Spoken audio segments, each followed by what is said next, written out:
Senhoras, senhores, queridas irmãs, queridos irmãos espiritistas, caras amigas e caros amigos que nos acompanham pela Web TV Mansão do Caminho, nossos votos de muita paz. Invariavelmente programamos a nossa existência dentro daquela ambição que a cada um de nós caracteriza. Estabelecemos alguns pontos fundamentais, outros secundários, e intentamos, aqueles que realmente lutamos por uma existência digna e feliz, fazer que a nossa programação transcorra dentro da pauta dos nossos interesses. Entretanto, a existência humana é caracterizada exatamente pela surpresa. Quando menos esperamos, algo nos sucede que muda completamente a nossa programação. Alguns dizem que são desvios do destino.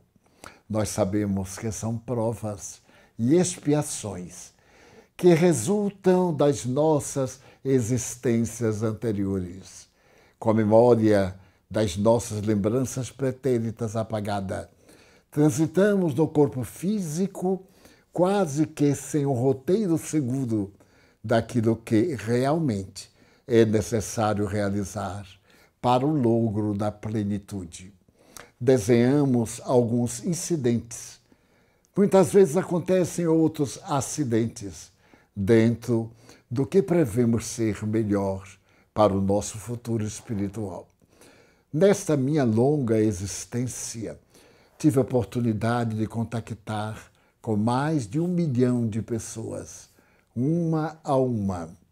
74 anos de doutrinas expostas em diferentes raízes do mundo, países diversos, sua cultura, suas tradições, seu programa de ação, pessoas parecidas conosco, mas profundamente diversas da sua maneira de viver, hábitos e costumes, e sempre fomos surpreendidos pela inoportuna apresentação do que chamamos inesperado.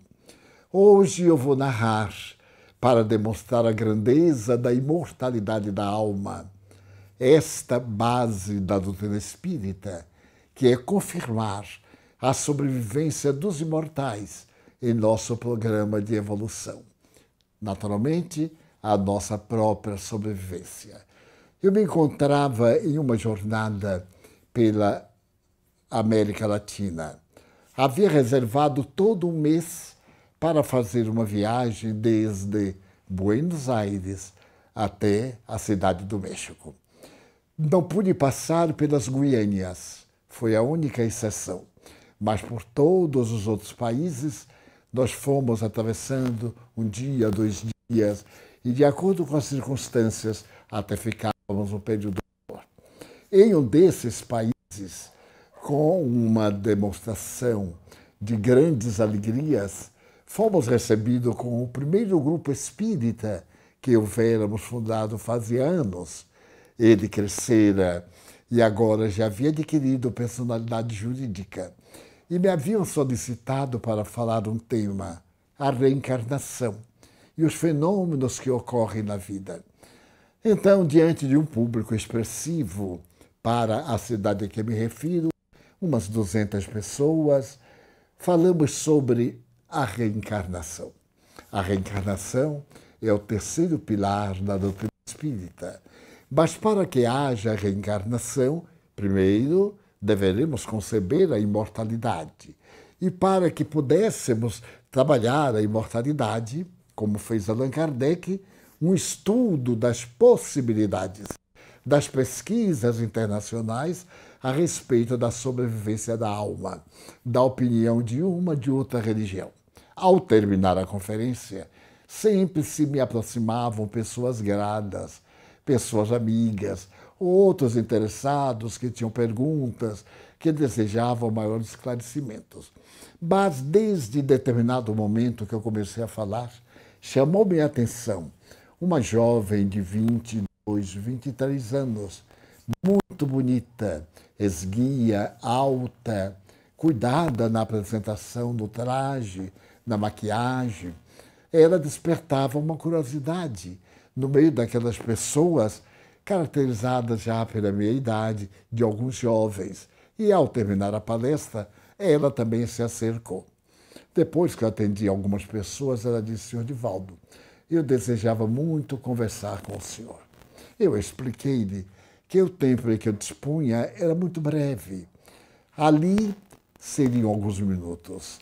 Na casa que eu me hospedava e deveria viajar no dia imediato, não via muito razão para convidar pessoas naquela noite de um domingo para uma conversa mais longa. Ela demonstrou na face uma tristeza tão grande que me comoveu. Então ele disse: se você puder abreviar, sintetizar. Ela me disse: não posso, porque é a história da minha vida. Eu sou muito jovem, como o senhor pode constatar, mas eu tenho 100 anos de experiências. Eu já passei pelas experiências talvez mais dolorosas que uma jovem mulher pode experimentar. E à medida que ela falava, havia tanta dor na sua voz que eu corri o risco de informar-lhe um momentinho. Eu vou chamar o meu anfitrião e vou perguntar da possibilidade. O meu anfitrião era espírita, compreensivelmente se percebe. E falei-lhe da necessidade de um diálogo mais demorado com ela. E ele disse: olha, depois daqui, nós temos um jantar que amigos nos ofereceram. Só se ela estiver disposta a ir 10 da noite, mais ou menos. Porque já às 10 da manhã, você estará comigo viajando a outra cidade. Ele disse: mas para mim não tem horário, qualquer horário é bom. Pode me dar o endereço e eu estarei lá às 10 da noite. Fomos ao nosso jantar, estivemos com outros amigos, mas havia uma curiosidade interior em procurar ver se poderia ajudar aquela moça. Ela falou com tanta lealdade e havia na sua face tanta verdade que as palavras eram dispensáveis. Muito bem. Chegou então o momento em que ela estava na casa do amigo esperando-nos. Havia sido recebida pela genitora do meu irmão espiritual, e quando chegamos foi um grande prazer. Tomamos um ligeiro café e então ela me contou: eu vou tentar sintetizar o máximo. O senhor está diante de uma pessoa muito infeliz. Eu não quero ser vítima, ainda não havia esse vitimismo, mas é que tudo de ruim me tem acontecido. Na primeira fase da minha vida, eu fui muito feliz. Digo de primeira fase porque até os 14 anos eu tinha um pai extraordinário e minha mãe era muito feliz com ele. E nós vivíamos no verdadeiro paraíso. Aos meus 14 anos, papai faleceu. E então a nossa vida mudou radicalmente, porque mamãe fez uma depressão cruel. Alguns meses ela esteve no médico, no psiquiatra, que a encaminhou para um psicoterapeuta. E depois, esse psicoterapeuta começou a frequentar nossa casa e demonstrou por mamãe um afeto inesperado, no que ele foi muito correspondido. Ainda não fazia um ano da desencarnação de papai e ele veio morar conosco. Até aí tudo muito bem. Era um homem educado, relativamente jovem, devia ter uns 40 anos no máximo. E então nossa casa passou a ter outro tipo de experiência doméstica. Por mais amado que ele fosse, por mais que ele amasse minha mãe, naturalmente a saudade do meu pai, os nossos hábitos foram todos modificados. Mas o que é curioso é que ele manteve uma certa afinidade comigo, dizia, ou teve assim a necessidade de interagir um pouco comigo para também aliviar as dores de mamãe. Conversávamos e certo dia em que eu não esperava, eu acordei com ele dentro do meu quarto. A nossa casa era uma mansão muito grande aqui na cidade. Na área das mansões, um bairro elegante. Então eu tive um choque. Imagine o senhor, que eu estava com 14 anos, e aquele homem, altas horas da noite, ele se aproximou de mim e me violentou. O senhor não pode imaginar, porque eu desejei gritar, ele me asfixiou quase, ameaçou bater-me, matar-me. Eu notei que era um doente mental. Ele estava totalmente transtornado e sem que eu pudesse evitar ou criar uma situação ainda muito pior, ele me tornou profundamente infeliz. A partir daí, ele passou a ser um visitante periódico da minha habitação.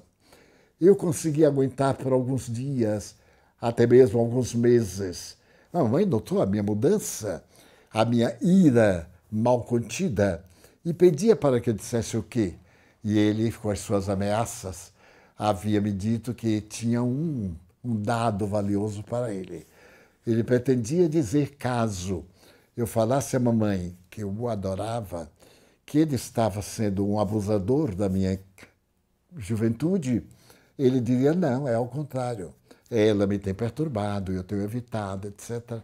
E ele tinha certeza que a mamãe optaria por ele. E foi verdade. Certo dia, em que ele teve de fazer uma pequena viagem, eu aproveitei, estávamos em casa a sós, chamei mamãe e narrei toda a minha desdita.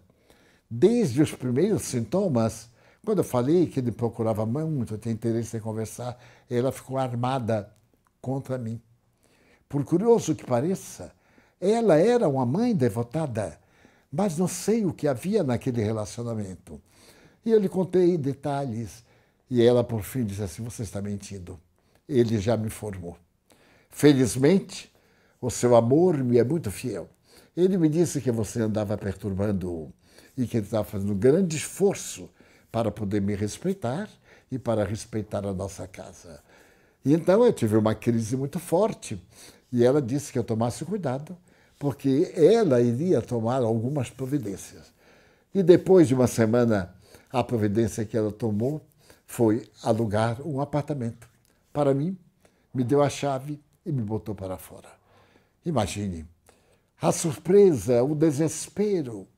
Eu estava ainda cursando intermediário e tinha algumas colegas, algumas até mais velhas do que eu, e admirava como essas minhas colegas vestiam-se bem, estavam sempre na moda.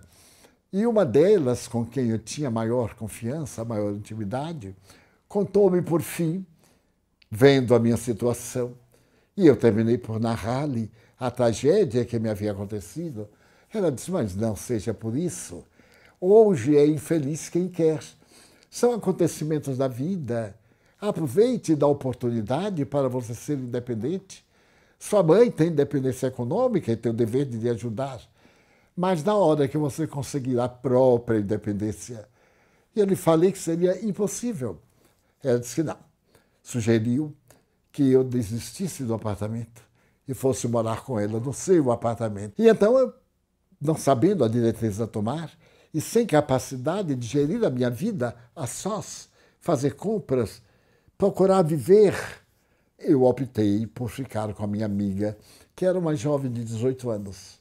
18 anos. Parecia, no entanto, uma mulher de idade madura.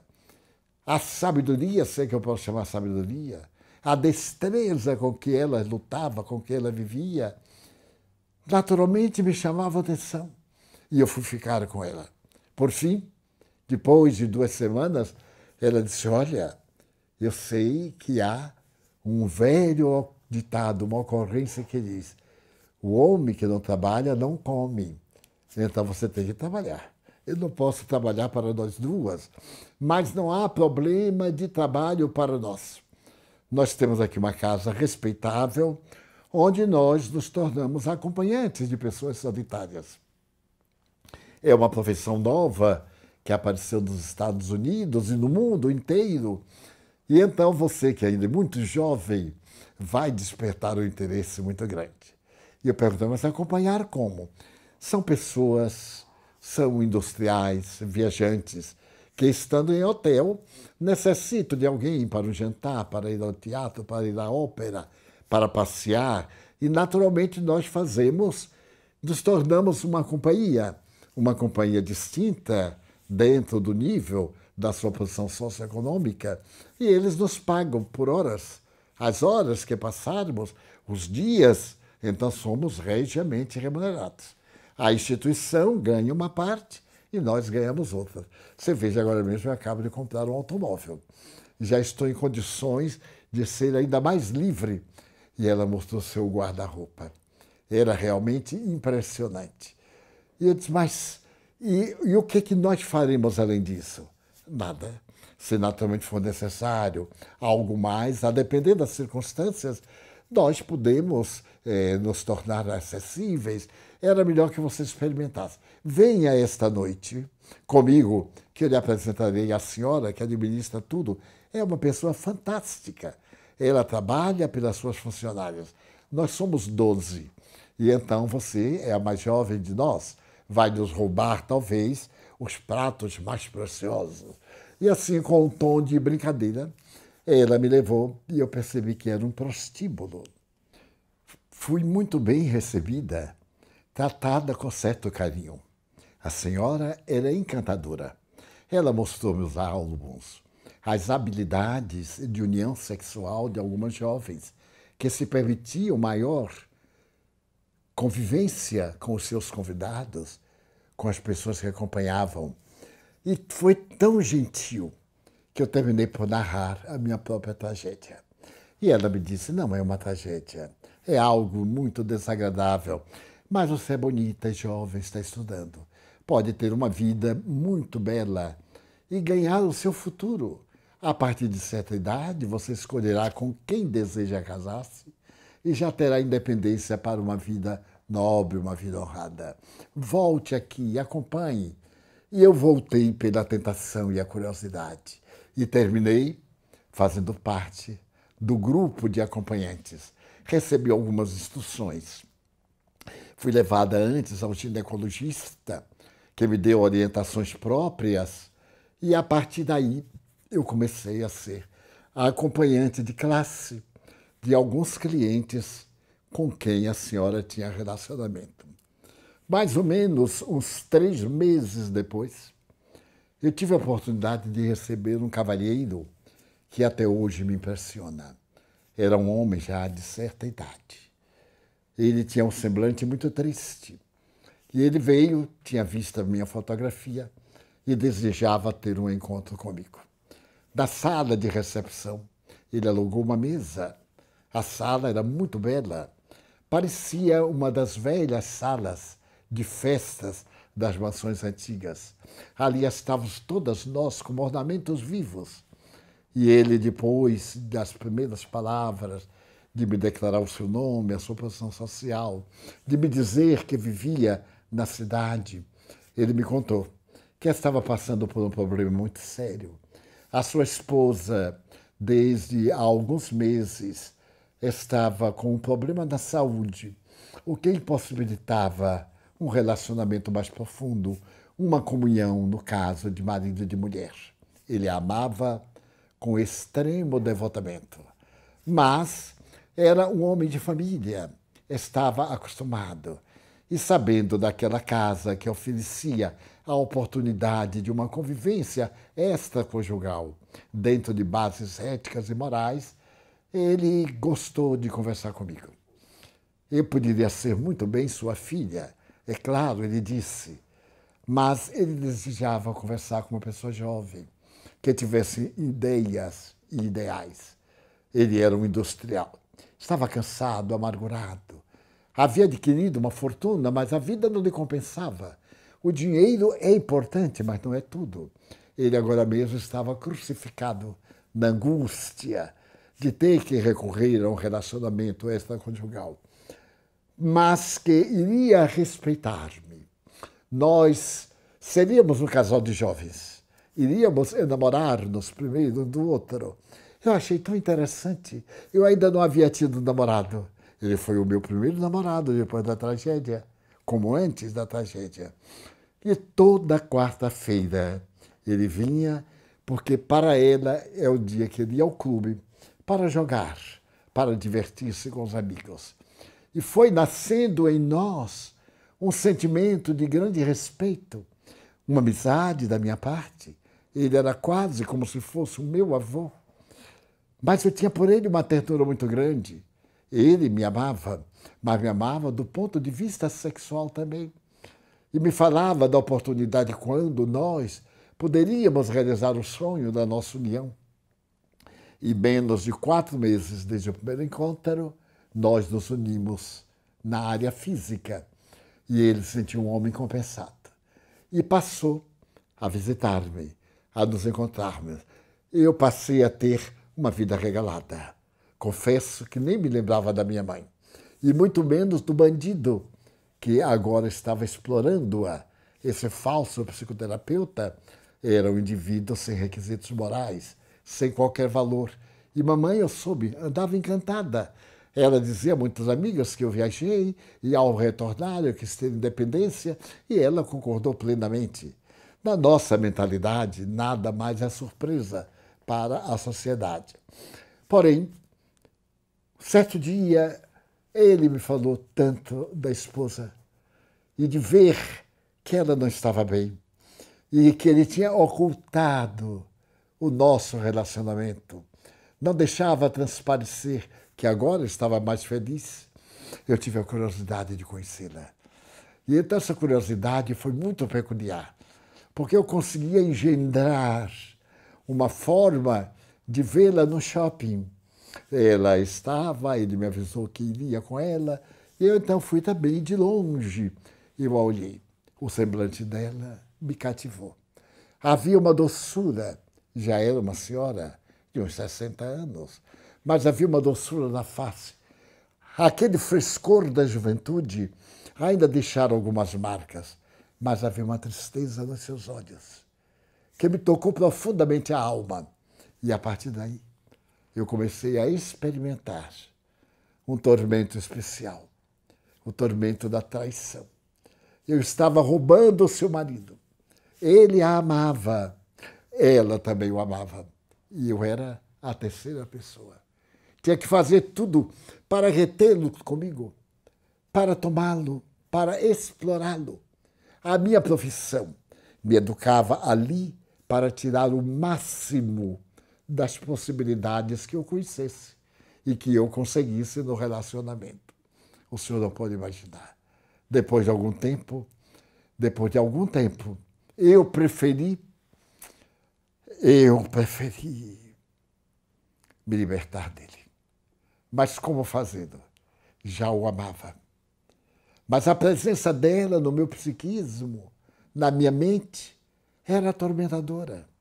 E eu resolvi encerrar a minha carreira na casa que recebíamos convidados e solitários e viajei a um outro país.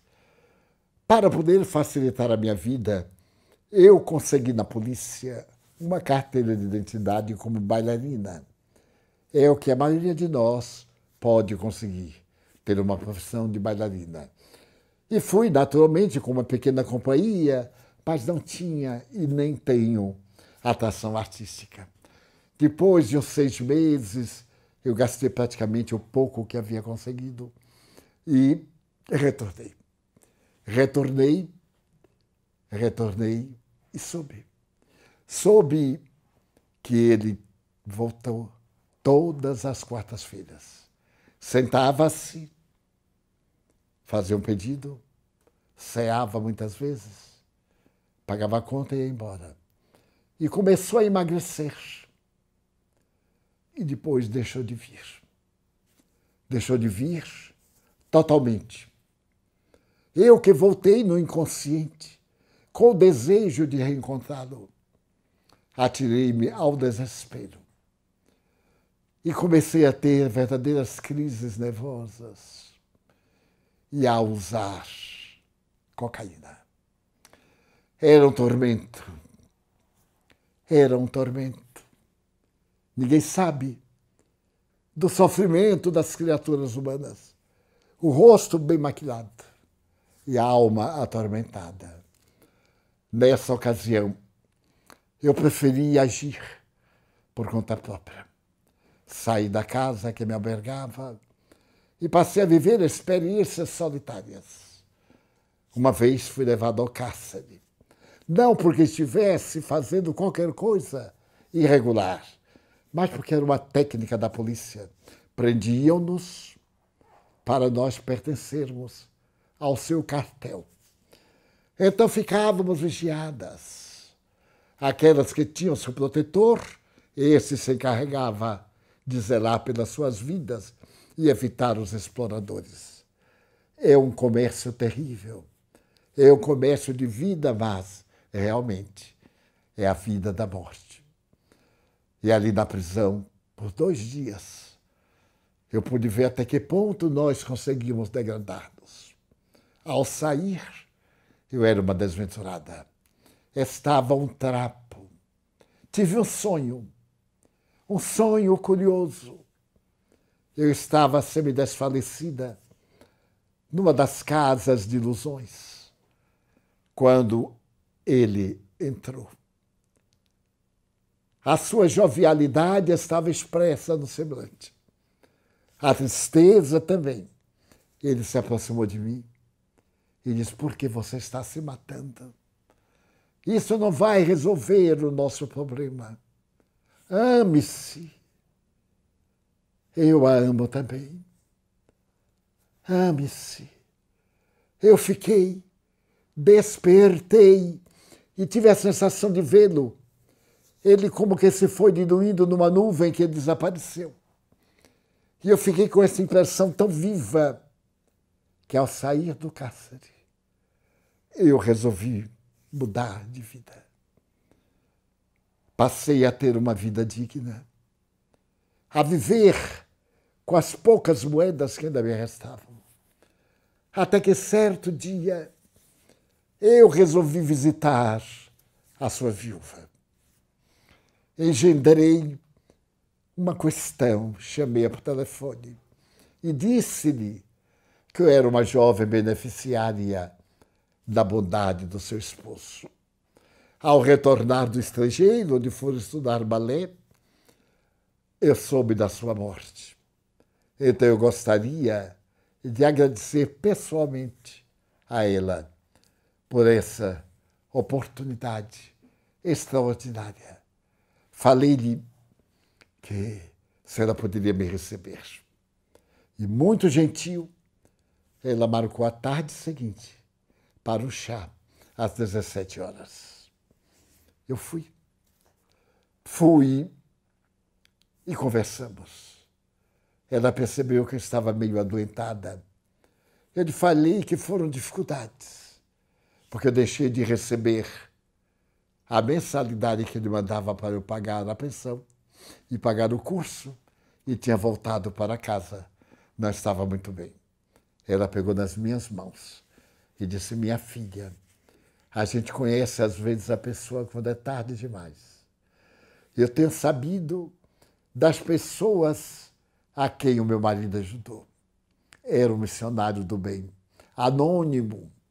Várias famílias têm vindo aqui para agradecer o bem que ele lhes fez. Você é mais uma. Eu lhe prometo continuar mandando a mesma importância que ele havia destinado para você. E lamento muito. Então eu expliquei que não. Eu agora estava de volta, já não tinha mais o ideal, estava tentando viver de outra maneira, ia procurar um trabalho, uma coisa. E ela prometeu oferecer-me um trabalho numa das empresas do seu marido. E a verdade, seu Divaldo, é que eu fiquei amiga. Mas uma alma endividada perante aquela mulher tão nobre, cujo esposo eu amava. Passou o tempo. Passou muito tempo. Eu fui crescendo. E tenho que dizer ao senhor que agora eu estou numa encruzilhada. Eu faço trottoir. Consigo uma clientela volúvel, volátil. Ela não sabe de nada.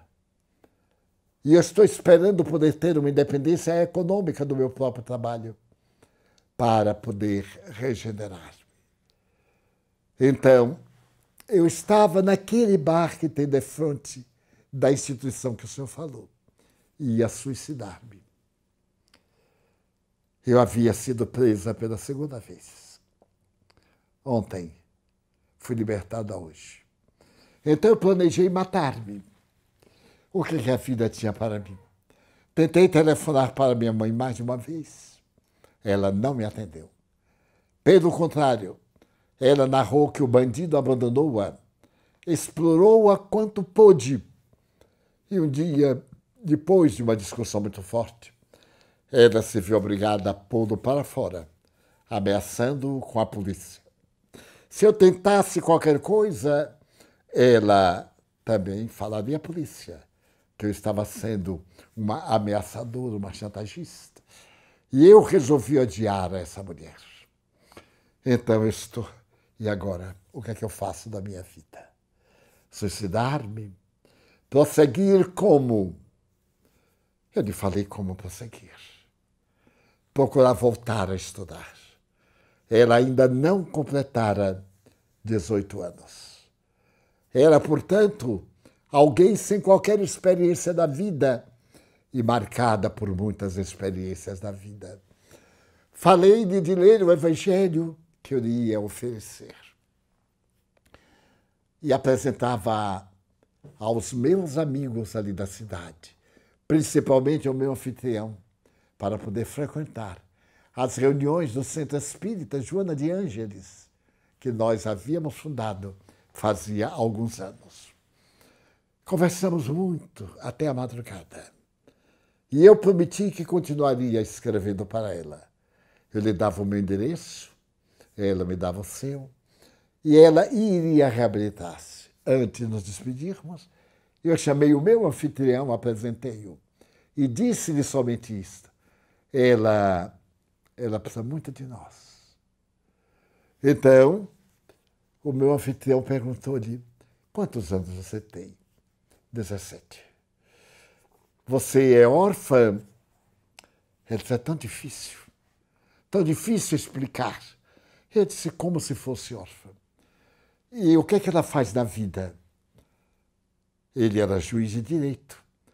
Eu disse, uma vida de aventura. É uma dama da noite, uma menina, uma criança.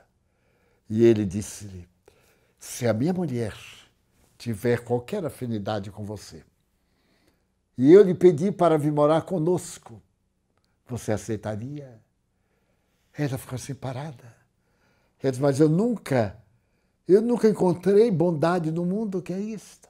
Eu digo, mas nós somos espíritas. Nós cremos na nossa imortalidade.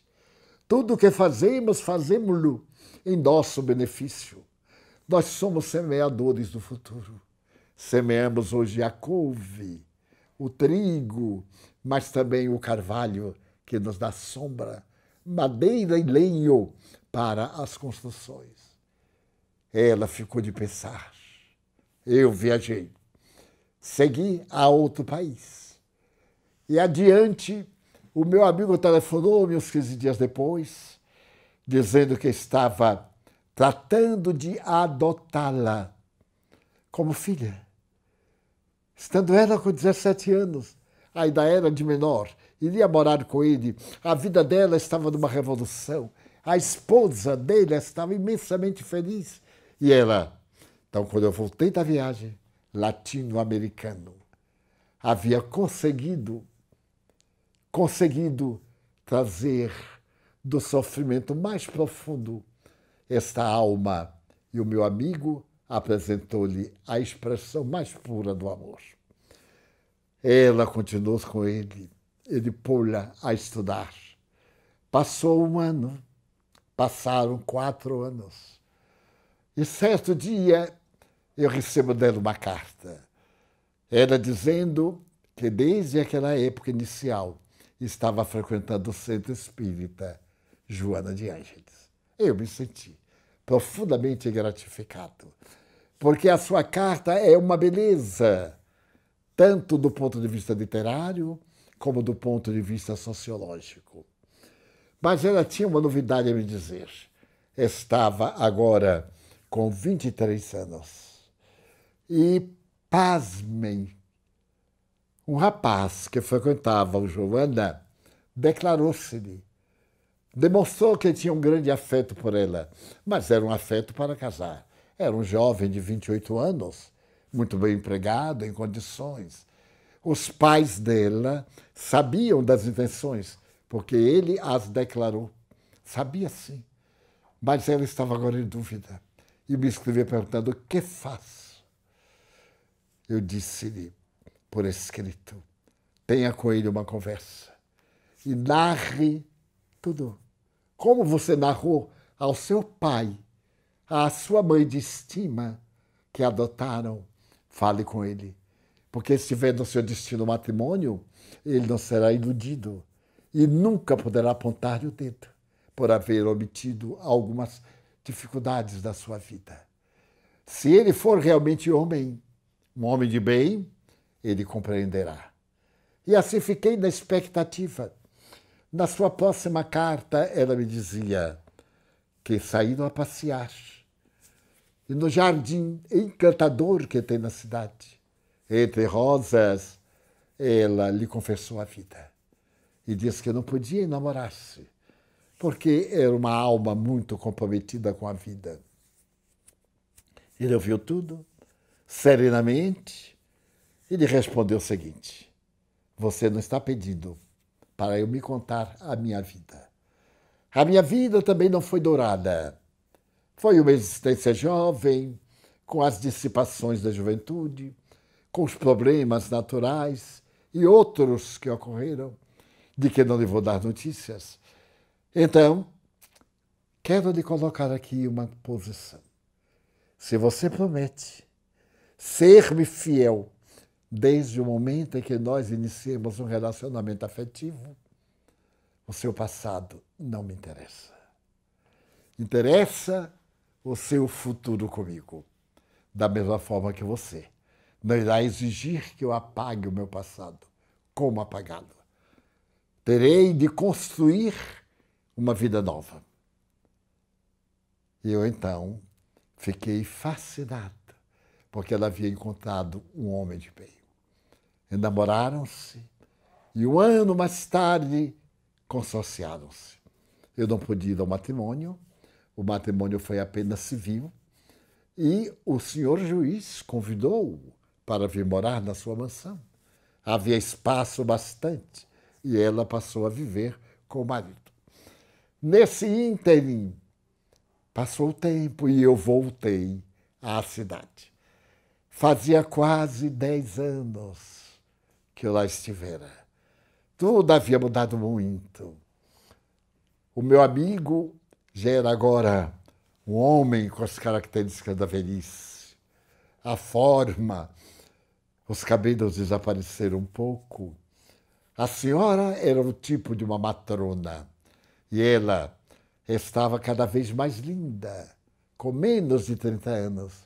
E era mãe de uma criança a quem ela pôs o nome do antigo cavalheiro e falou ao marido: é uma homenagem a ele. Quando eu vi a criança, com 3 anos, movimentando-se na sala, chegando-se até mim, olhando-me profundamente nos olhos, tomou as minhas mãos, segurou-as e disse: avô Didi, meu avô, e me deu um abraço enorme. Eu descobri, por informação espiritual de Joana de Ângeles, que era ele quem havia voltado.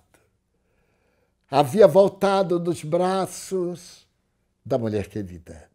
Mas havia algo ainda mais extraordinário. Ela continuou o relacionamento com a viúva, que passou a amá-la de uma maneira muito delicada, que passou a frequentar as reuniões espíritas quando soube da imortalidade, que nesse ínterim recebeu uma mensagem dele pela psicografia de um dos médiuns da nossa instituição, abordando itens que somente ela podia saber. Descobrir que a imortalidade é uma realidade inaudível, e indestrutível. A imortalidade da alma é a vida da vida. Tornou-se também espiritista praticante. E quando nasceu a criança e passou a ter o seu nome, a senhora veneranda, agora septuagenária, fazendo o seu testamento, tornou aquela criança a herdeira de todos os seus bens. Não havia tido filhos, não tinha parentes muito próximos, pais já haviam morrido, irmãos. E então, o que é de impressionar? Na imortalidade é a lei da reencarnação. Ali estava ele para unir os bens que havia acumulado na anterior. Ia desfrutar agora, depois que o amor abandonou a faceta da carne para ser amor transcendente da vida, daquela antiga jovem da ilusão, que era também portadora de sentimentos nobres. E ele, na sua angústia, havia encontrado reconforto e confiança. Estava ele recebendo e dando carícias à sua mamãe, recebendo e dando carícias à sua antiga esposa, na condição agora de madrinha espiritual.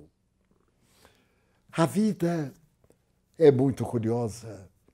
Das suas características, cada qual bem típica, ela se refaz e ela se faz.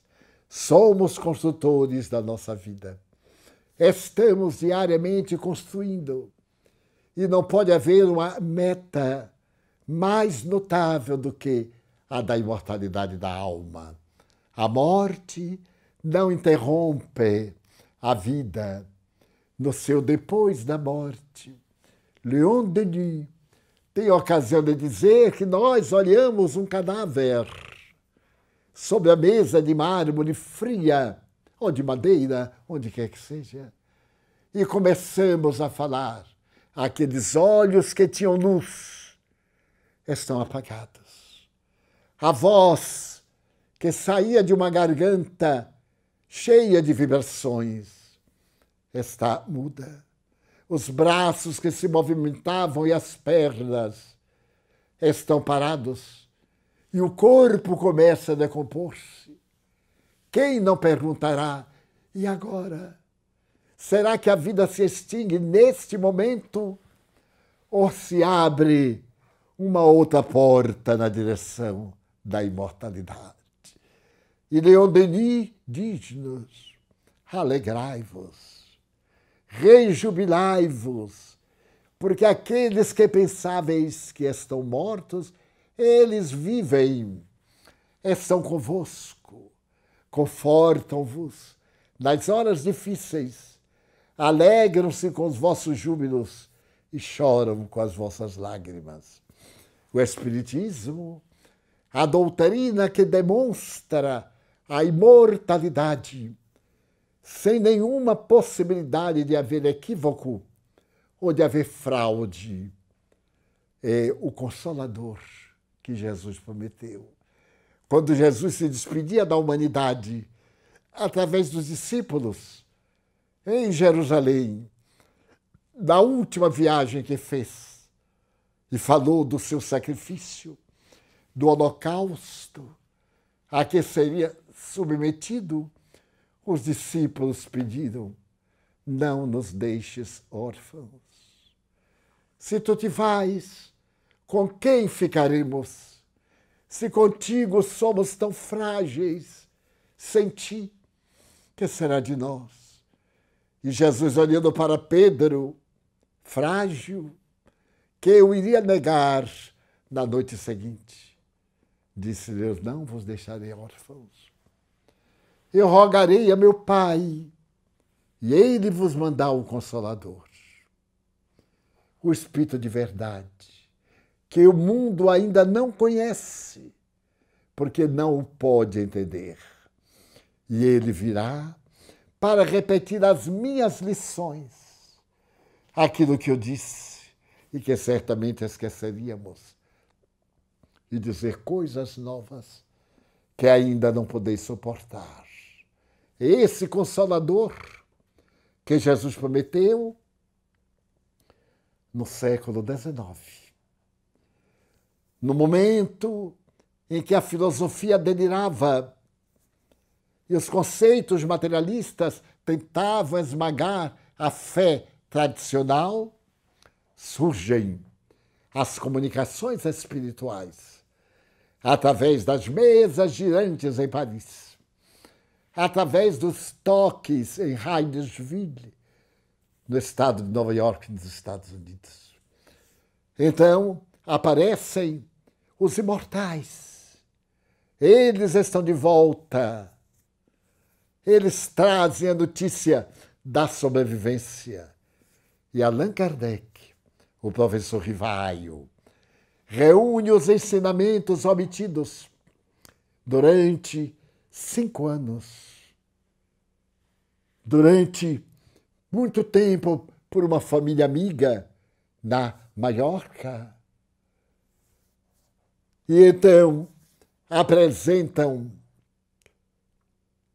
o Livro dos Espíritos, este manancial de bênçãos, em que Allan Kardec, utilizando o método platônico de perguntas e respostas, desvela o mundo da imortalidade, dando-nos a certeza de que a nossa vida tem um sentido, e esse sentido é o sentido que vale a pena.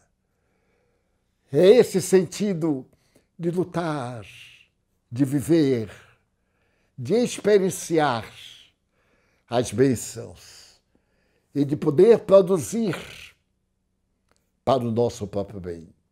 Retificando, o casal Baudin não veio da Maiorca. Dessa maneira, a doutrina espírita chega à Terra como o consolador de Jesus, porque não há nenhuma dor mais doída do que a dor da morte. É uma dor sem consolo, sem conforto, que é somente quando se tem a esperança do seu prosseguimento, de que nós vamos encontrar aqueles a quem amamos. Vamos dar continuidade aos nossos trabalhos de crescimento espiritual e que um suave conforto toma conta do nosso coração. Quando eu tive a oportunidade de ver minha mãe desencarnando, ver o espírito deslocar-se do corpo, e uma semana após, a oportunidade de vê-la como era aqui na terra, com o vestido que eu lhe houvera doado tecido. Ao apresentar uma palestra, ela me aparece e diz: fale, meu filho, da imortalidade da alma. Diga a esta gente bondosa que veio ouvir que ninguém morre. A vida é indestrutível. Fale-lhes de que a saudade pode ser minorada quando continuamos a laborar em memória daqueles a quem amamos. Se a pessoa sente a saudade tormentosa e o guante da dor lhe esfacela o coração, ame em homenagem ao ser que agora está esperando o retorno para que o reino dos céus se estabeleça nos corações. Então Allan Kardec pergunta: que tem o materialismo a dar? Dizer que houve a consumpção de tudo, que a vida degenerou e aniquilou-se. Por quê? Porque somente a alma está fadada a aniquilar-se. Tudo são transformações. Nada se cria de novo.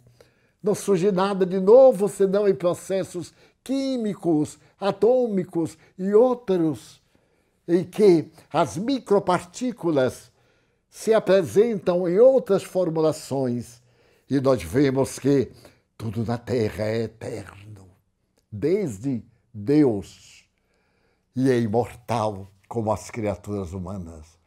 Quando sabemos que há toda uma lei de evolução, A pedra vibra, tem um psiquismo. Ainda diz Leon Denis.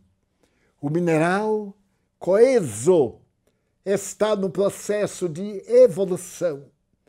No vegetal, a seiva tem vida.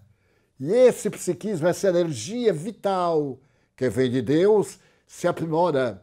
E no animal, ela tem um instinto para no ser humano raciocinar. Mas não para no ser humano. Ela evolve. Ela vai diretamente ao ser angélico, ao arcanjo, ao infinito, que a nossa imaginação não pode penetrar. Por que deveria morrer, desaparecer, ser apenas a matéria que se autofez por um capricho da inteligência do destino? O Espiritismo veio, pois, confirmar o que Jesus demonstrou. Eu voltarei da tumba. 3 dias depois, foram tomadas todas as providências para que ele não ressuscitasse. Foram colocados soldados na tumba que pertenceu a José de Arimateia. E apesar de tudo, a pedra de Mó estava corrida. O túmulo estava aberto com os panos que o envolveram. E ele aparece a Maria de Magdala para dizer: vai e dizem aos teus irmãos que eu voltei, conforme havia prometido. Essa bênção que a doutrina espírita nos oferece é imensurável, porque nos dá vitalidade para a luta e nos mostra que nos encontramos na indumentária carnal, como uma roupa que está no corpo e que ficará despido, sem perder os seus valores intrínsecos. Então, nós vamos encontrar o fato diário. No caso narrado, ele voltou para despertá-la através do sonho. E Kardec nos fala das comunicações espirituais através do sono. O sonho não é o mergulho apenas no inconsciente. Além do inconsciente, há o ser absolutamente consciente, sem a necessidade do cérebro para poder pensar. Nos casos de quase morte, em que os indivíduos estão com o cérebro totalmente paralisado, quando retornam, dizem, apesar do cérebro morto, entre aspas, eu pensava, eu me utilizava do raciocínio, eu acompanhava as pessoas, eu participava dos eventos, eu estava presente em todas as situações, demonstrando a total independência do espírito às condições mais fortes da injunção da matéria. Então, essa doutrina que se baseia na imortalidade da alma e nos dá a reencarnação, que proporcionou àquele espírito continuar a sua vida neste período em que familiares e amigos, amores ainda estavam encarnados, que vem receber o espólio do seu esforço, das mãos queridas da viúva e das mãos queridas da jovem que lhe enternece os últimos dias de vida e que o magoa tão profundamente que morre de uma depressão profunda. Então, neste momento de tantas dificuldades, de tantos desafios e de tantos problemas, não deixemos de trabalhar nas diretrizes éticas do bem. Ainda me recordo de que Sócrates, após ingerir a cicuta, ele diz como última frase aos amigos: agora eu irei constatar o que sempre falei, enquanto vós ficareis esperando. O que é que ele falou da imortalidade da alma? Essa imortalidade que ele conseguiu discutir tanto com Platão, com Criton e com seus discípulos, deixando-nos o legado da vida espiritual antes de Jesus vir demonstrar que o reino dos céus está ao nosso alcance. Dentro dessa visão extraordinária que o Espírito nos faculta, quantas bênçãos! A reencarnação nos abre as portas da dignidade para repararmos o mal que fizemos, para ensementar novas oportunidades para o porvir, para crescermos para Deus. A reencarnação não é uma punição, é uma benção. Conceder àquele equivocado o ensejo de reparar, de crescer para Deus, constitui um ato de infinito amor, ao invés da punição, que não ajuda em nada. Num dos livros belos, O Céu e o Inferno, Allan Kardec aborda com tanta beleza essa questão, quando ele tem a ocasião de falar do Código Penal da vida futura. E nesse item do mal que nós fazemos, e nós fazemos-lo sempre intencional ou não intencionalmente. Nós nos deparamos com a realidade, eu fiz o mal a alguém. E agora? Ficar lamentando o mal que fez? Arrepender-se. É o primeiro passo. Arrepender-se do mal que fez. Mas o arrependimento não paga a dívida. É necessário ir além. Sofrer. Experimentar a angústia de saber que prejudicou a outrem. O arrependimento abre a porta desse momento grandioso que é o da nossa purificação. Arrependo-me, sofro a angústia de ter sido um instrumento do mal, mas isso não basta. Reparação. Reparar o mal que fiz através do bem que ele possa fazer. Doar. Doar muito mais.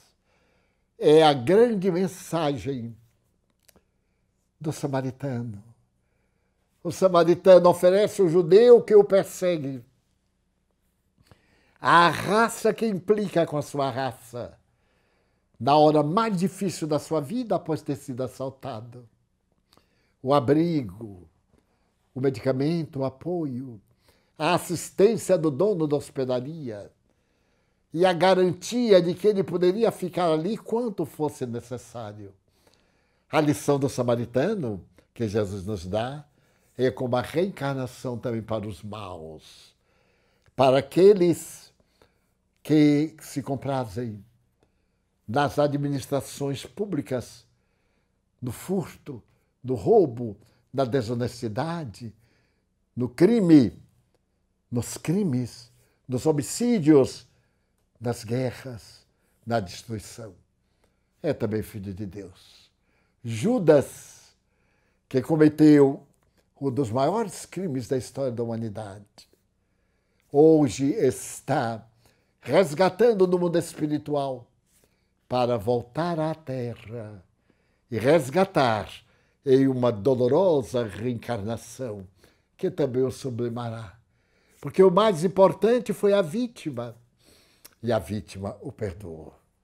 Foi Jesus que nos deu esse exemplo extraordinário do perdão. Então, nós vamos encontrar nessa página do Código Penal da Vida Futura o perdão na etapa final, para nos libertarmos do mal que, por acaso, hajamos feito em um estado de loucura ou no estado de perda do nosso sentido do bom equilíbrio, no estado de desequilíbrio emocional, que nos ocorre tantas vezes e que nos leva a situações penosas.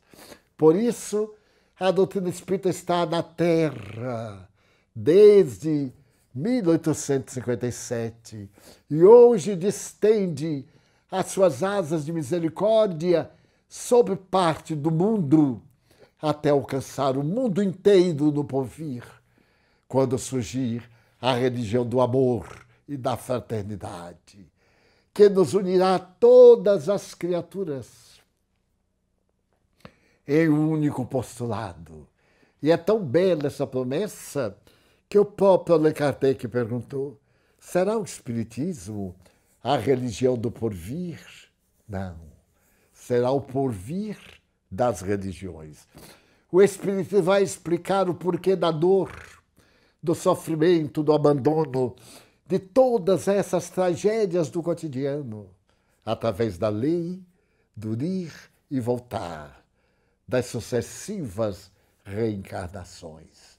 O Espiritismo vai nos falar da comunicação que prova o mais além e vai explicar as doenças, essas doenças terríveis que o indivíduo já nasce, congênitas e irrecuperáveis, processos de resgate. E sempre nos acenará com alegria a oportunidade de recomeçar o caminho 1000 vezes, para que o sonho da felicidade se complete, além daquela perspectiva que temos de encontrar a alegria de viver. Nestes dias de tanta dificuldade, quando a terrível pandemia do Covid-19 nos ameaça com as suas mutações e as criaturas desarvoradas retiram a máscara protetora, formam aglomerações que permitem o contágio devastador, sem um respeito pelas leis de causa e efeito.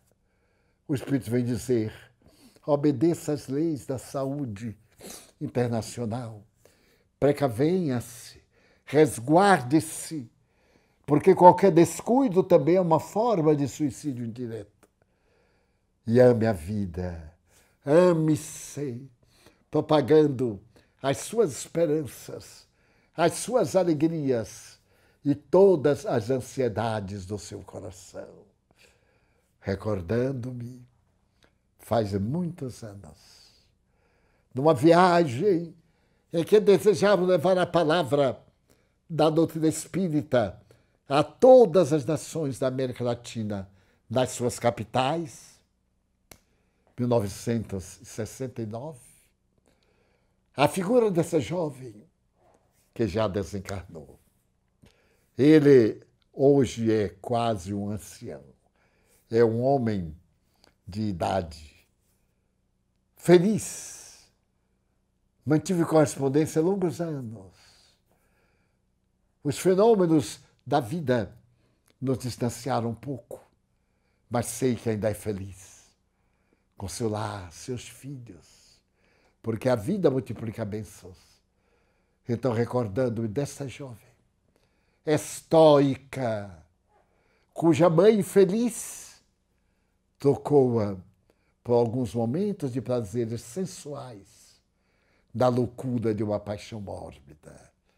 Tenhamos muito cuidado com as nossas paixões, as nossas sensações perversas, as nossas falsas necessidades.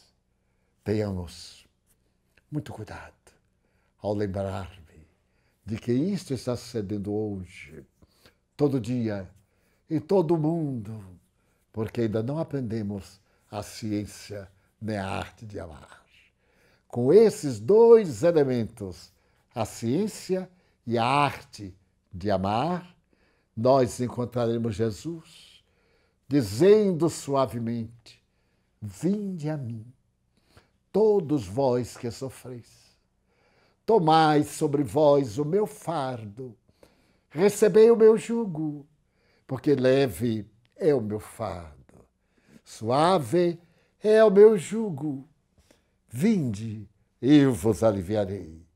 Quando a noite seja muito densa e as dificuldades pareçam não ter solução, quando as portas do mundo estiverem aparentemente fechadas